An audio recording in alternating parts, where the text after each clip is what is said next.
Everyone who's played Crimson Desert has had the exact same thought. Why the hell is the wind so strong? It feels like there's a permanent hurricane, even on a calm, sunny day. And yes, there is a fix, and I'll show you exactly how to go from this, pay attention to the grass on the bottom of the screen, to this, later in the video. But before you think this is just a bug, this exact same complaint happened in The Witcher 3 back in 2015. Players were saying the trees and bushes were swaying like they were in a typhoon. Sound familiar?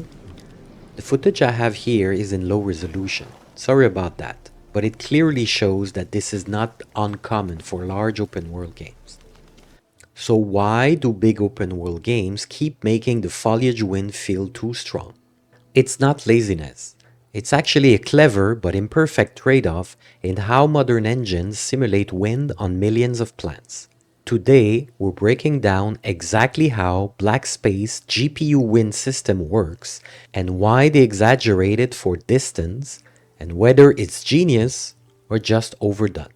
Then I'll show you the practical fix and why it still makes the world feel incredibly alive compared to most games. First of all, let's explore the standard practices of foliage management in modern video games.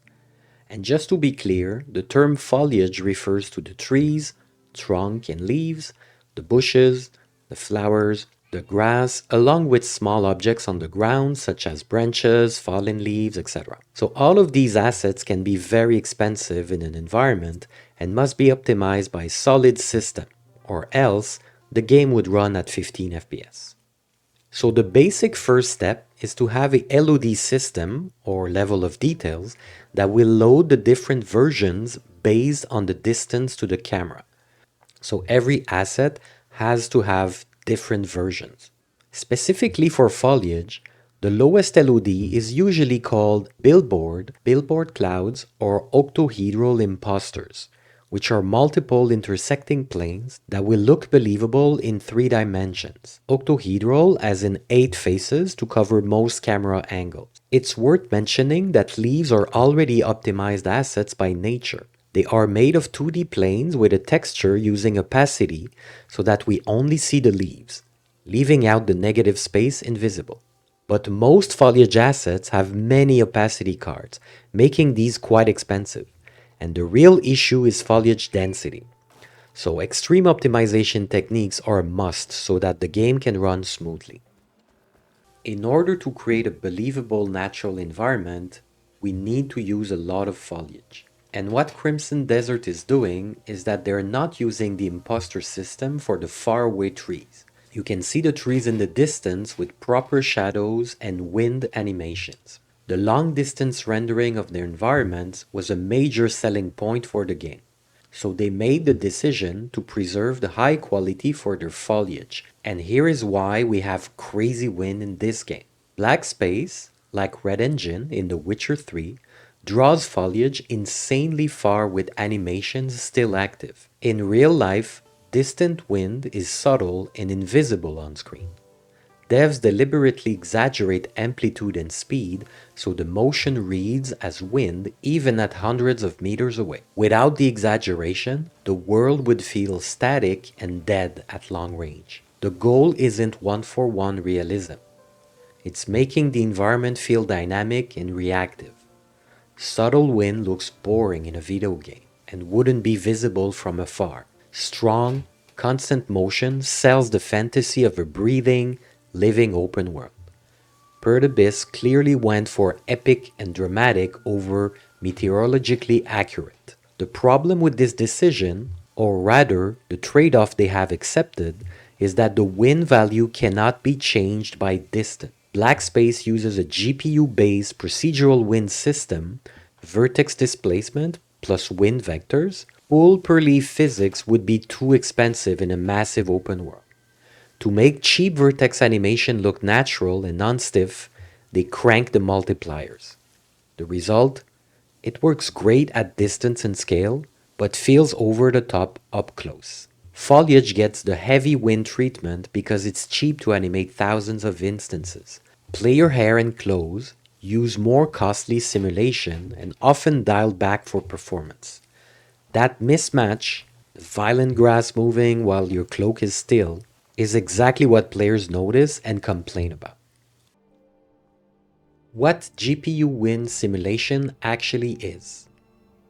Traditional wind in older games was often CPU driven or simple pre-baked animations, expensive and limited in scale. Modern engines, including BlackSpace, moved it to the GPU for massive performance gains. The core idea is procedural vertex displacement in the vertex shader. Each vertex of a foliage mesh gets a small offset added to its position every frame. This offset is calculated mathematically on the GPU using a global or local wind vector for direction and speed, time for oscillating or swaying motion, vertex attributes, for instance, height from the ground, distance from the trunk, branch, stiffness factors baked into vertex colors or UV channels, noise functions, Berlin, simplex, or simple sine waves to make movement feel organic and non-repetitive. Main bending. The whole plant tree sways in the wind direction. Scale by height. Base stays fixed, top moves more. Detail secondary bending. Leaves and small branches wiggle independently with higher frequency noise. Faster, smaller movements. Gust layered wind, occasional stronger bursts that propagate across fields, wind gusts visibly rolling through grass. All of this runs in parallel on thousands or millions of vertices with almost no CPU cost. Perfect for open worlds with insane draw distances. In BlackSpace, this is explicitly GPU based. Wind currents affect foliage and even interact with players' skills. For instance, using a fire ability to attack enemies might end up setting the grass and trees on fire. The simulation reacts to direction, intensity, and local forces in a natural way, which is pretty cool. This exact issue appeared in The Witcher 3 at launch and for years after. Players complained trees and grass swayed way too fast with huge trunks bending dramatically. The Red Engine used similar GPU procedural techniques, and the exaggeration was for the same distance and artistic reasons. It's a recurring pattern in large open world games. I remember seeing lots of memes on this topic around the launch of The Witcher 3.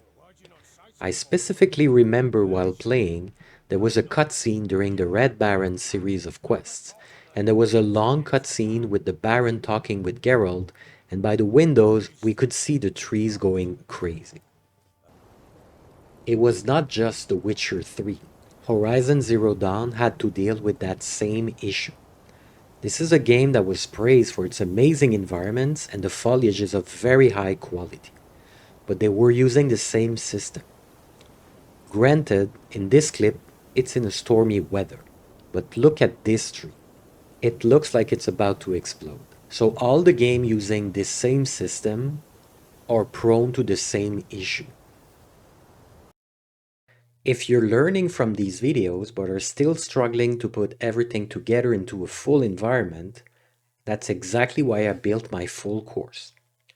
You'll build the entire scene step by step in real time, understanding composition, scale, materials, and lighting, so you can apply the same process to your own worlds. These environments were created by students using the same workflow you will learn here. It's designed for artists who already know the basics and want to create a professional portfolio work, not just isolated studies.